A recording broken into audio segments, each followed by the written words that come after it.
Now, until Mary Magdalene showed up in all her radiance and glory in my life, I knew Mary Magdalene in the Bible, Mary Magdalene, of what was said in the Bible and what I was taught and what I studied in Bible school. And,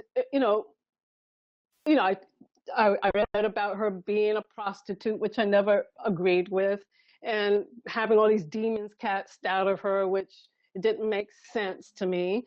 And but and that she was the first one to see Jesus resurrect after his death and burial. So I knew that, and there was another part about Mary Magdalene that I just related to so strongly. Oh my gosh, I just would weep when I would read these scriptures about her, because I'm a mystic. I'm a mystic, and I go deep inside the beloved. I go deep inside the secret space, the secret place, the bridal chamber. I go deep in. That's where I live. That's where everything I do comes from, that place.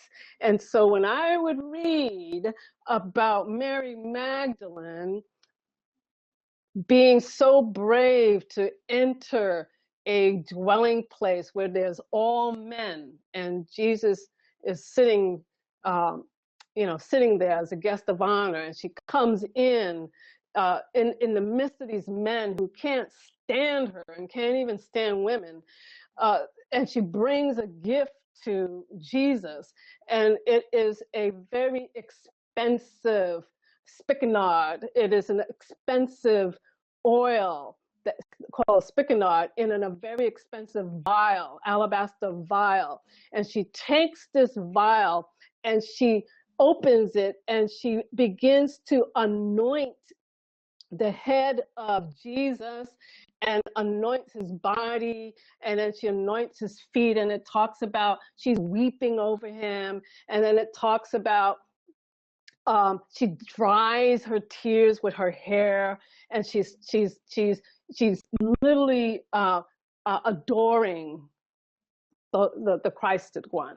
And when I used to read that, it would just, I felt that. I felt my own passion and love for the beloved, the inward lover. I felt that. I identified with her.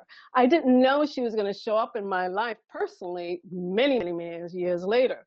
So I want to, so that's my understand. That was like my Christian background, Catholicism understanding of Mary Magdalene and her relationship with Jesus Christ.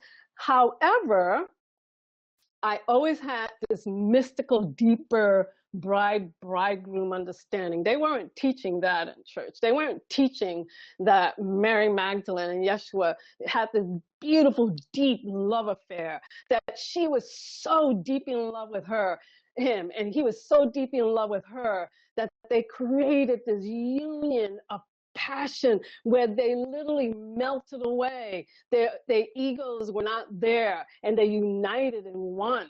They weren't teaching that in the circles that I was in.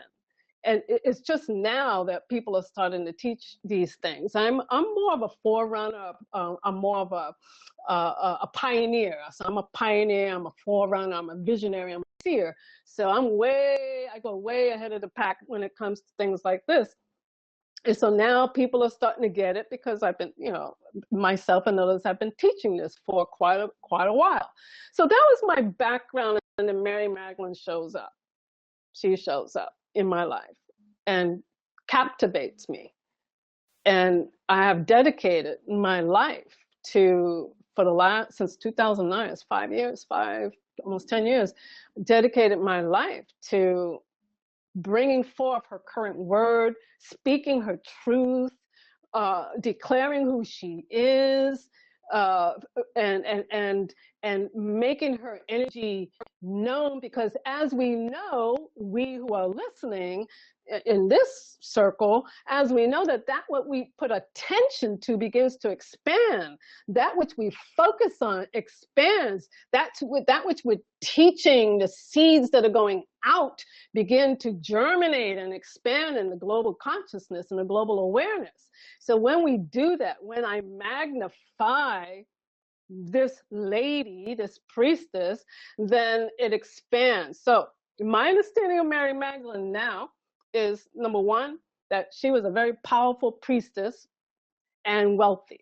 And we know that she was wealthy scripturally. We know that she was wealthy because she and the women who followed her and followed Jesus supported the ministry. She was wealthy.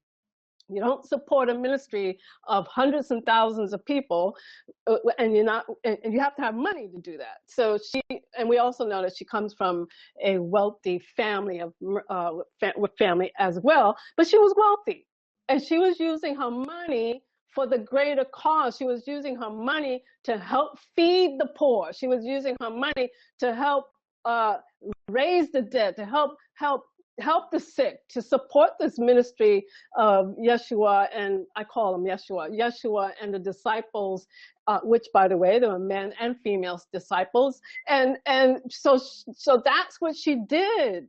That was one thing. That's how one way that we know that she was. I'm not trying to change these. That's one way that we know that she was wealthy.